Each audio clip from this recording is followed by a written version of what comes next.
하박국 선지자가 하나님께 던졌던 질문처럼 예수님을 믿는 우리도 때로는 알 수 없는 고난을 만나기도 합니다.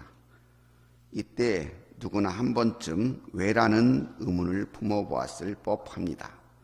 욥기는 바로 이러한 상황에 대한 신앙인의 실증적 경험이라고 할 수 있습니다.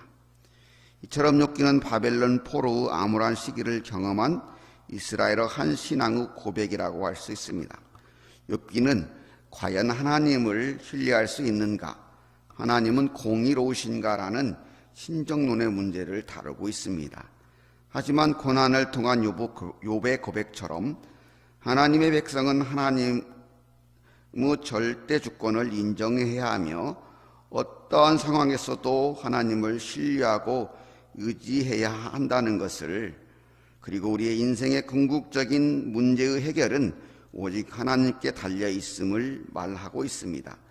그리고 하나님의 백성은 어떠한 조건과 상황 등에 따라서가 아니라 무조건적으로 하나님을 신뢰하고 순종하여야 함을 욥기는 보여주고 있습니다.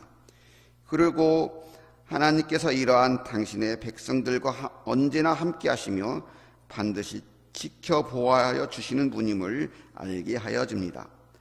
바벨론 포로기 이스라엘은 선민으로서 이해하기 어려운 불신 이방인의 포로로서 자신들의 상황을 믿음의 선조 아브라함 시대에 실존했던 인물 욥의 고난의 상황에 대입하여 보면서 자신들을 돌아보고 회개하며 새로운 희망의 길을 모색하였을 것입니다.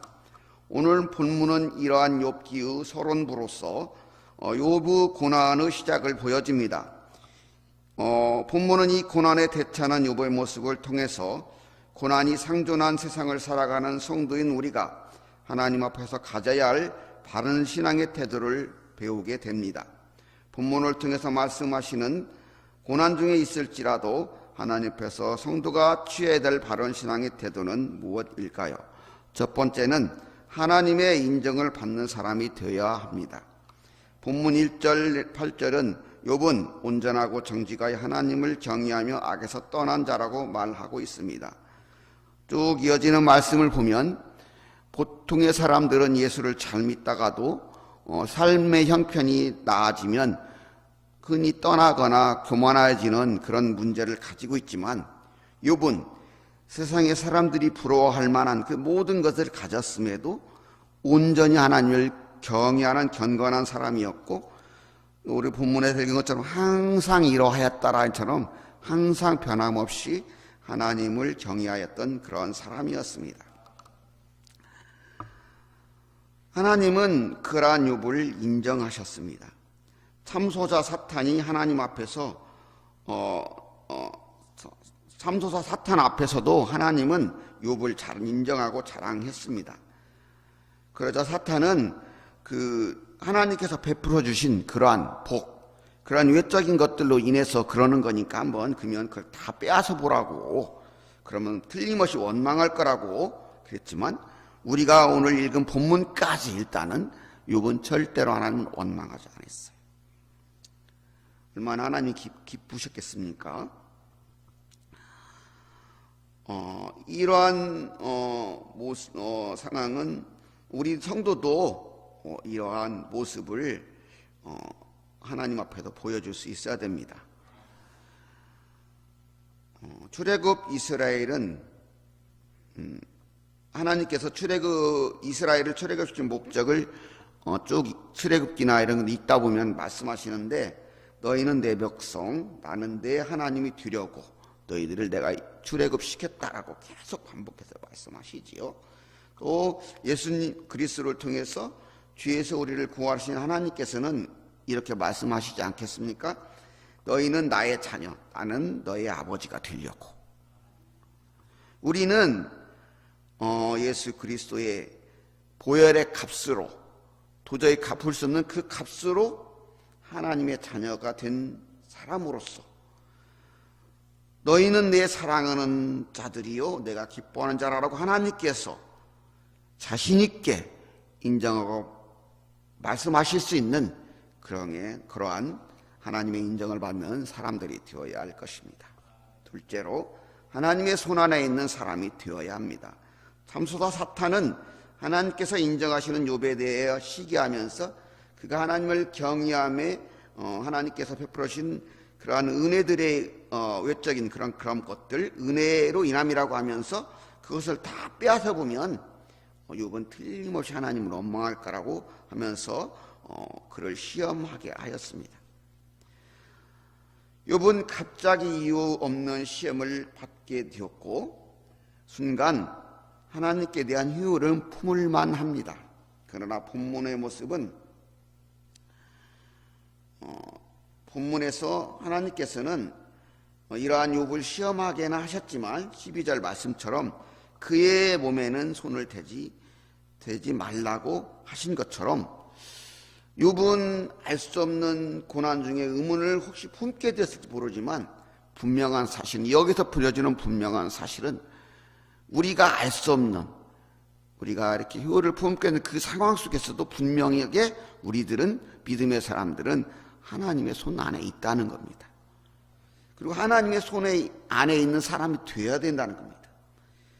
이러한 사실을 잘 알고 있는 다윗은 그 인구 조사를 함으로 인해서 하나님께서 징계를 선택하라고 선지자를 통해서 물었을 때 3일간의 그 전염병으로 치시는 것, 즉 하나님의 손 안에서 받는 고난을 선택했어요. 우리가 고난 중에 있는가, 또 세상의 사람들이 말하는 것처럼 잘 나가는 상황이 있든가, 중요한 것은 하나님의 손 안에 있는가 그렇지 않는가 중요한 게, 아무리 모든 일이 잘 되어져도 하나님의 손에 떠난 사람은 그것이 저주인 것입니다.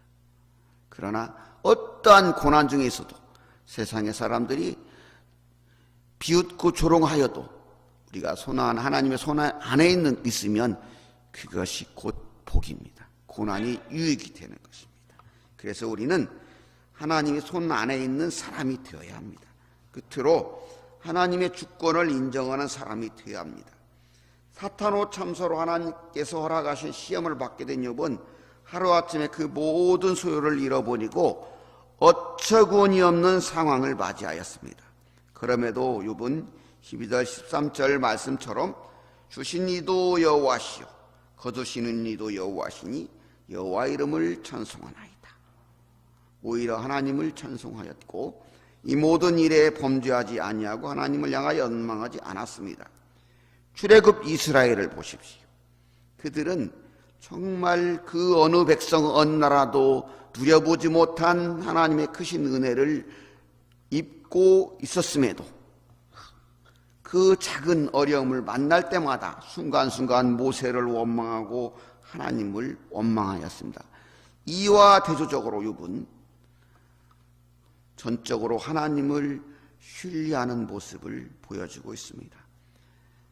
이러한 신뢰의 모습이 지금 하나님의 절대 주권을 온전히 인정하는 모습으로 지금 우리에게 본문을 통해서 보여주고 있는 것입니다. 종교개혁가 칼빈도 그가 쓴 유명한 책이 있거든요. 갑자기 생각이 나. 그 책이 있어요. 그 책에서 핵심으로 강조한 것이 하나님의 절대 주권이에요. 아브라함도 100세에 얻은 아들을 하나님께서 바치라고 했을 때 아브라함은 뭐라 했어? 내 친구라고 했잖아요. 분명히 아브라함은 그랬어요. 내가 아무리 하나님과 친밀한 관계를 이룬 친구일지라도 나는 누구다? 피조물이라는 사실을 잊지 않은 거예요. 그래서 꺼리낌 없이 망설임 없이 독자 이삭을 하나님께 바친 거예요. 반면에 하나님의 은혜를 처음 누렸던 아담은 어떻게 됐어요? 하나님의 절대 조건에 도전하는 행위인 선악과를 따먹은 거예요. 그러므로 믿는 사람들에게 있어서 중요한 것은 하나님의 절대 주권을 인정하는 거예요. 때로는 알 수 없는 일을 만날 수도 있어요. 어쩌면 상황에 따라서 내가 그 프랑스인가의 어떤 선교사가 그 젊은 시절 선교를 떠나서 아프리카 선교를 가서 콩고에서 단 한 명에게 복음을 전하고 부인도 죽고 아들도 죽고 실망해가지고 수많은 세월을 고국에 돌아서 원망하고 살았지만 수십 년의 세월 딸 하나만 남겨놓고 왔거든요. 그 수십 년의 세월이 흐른 뒤에 한 명 복음 전했던 그 사람이 콩고를 변화시키는 훌륭한 목회자가 되어가지고 다 그 말년을 회개하고 하나님께 부르심 받은 것처럼 우리들은 알 수 없는 상황, 보여지지 않은 암울한 시기, 지금 이 바벨론 포로기를 보낸 이스라엘 백성들은 그 암울한 시기, 의문, 왜 우리들은 하나님의 백성이라고 그렇게 생각했는데 나름 의롭게 살았다고 했는데 이런 일을 겪는가? 그 의문을 품고 있는 그 상황, 그 속에도 욥기를 보면서 그 욥의 실증적 삶을 통해서 희망을 품었을 것입니다. 우리도 마찬가지입니다. 코로나19로부터 비롯된 지금의 위기와 상황들의 문제의 근원은 어디에 있겠습니까?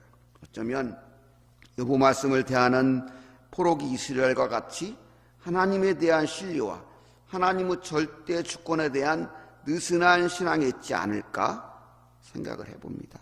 그 작은 바이러스, 눈에도 보이지 않는 그 작은 것 앞에서도 쩔쩔매면서도 모든 것을 할 수 있는 것처럼 자기들이 모든 것의 주인인 양 행했던 그 교만함이 지금 오늘날 우리에게 이런 어려움의 시간들을 보내게 하고 있는 것이 아닌가 생각을 해봅니다. 고난 중에 있는 욥이 하나님 앞에서 보여준 바른 신앙의 모습을 본받아서 우리도 하나님 앞에서 하나님의 인정을 받는 사람, 하나님의 손 안에 있는 사람, 하나님의 주권을 인정하는 사람이 되어야 하겠습니다. 그럼으로써 어떠한 고난 중에도 하나님에서 바른 신앙의 모습을 보여주는 신앙으로서 하나님께서 기뻐하시며 하나님의 온전한 뜻을 이루는 그러한 봉상교와 성도님들이 되기를 주님의 이름으로 소망하며 기도합니다.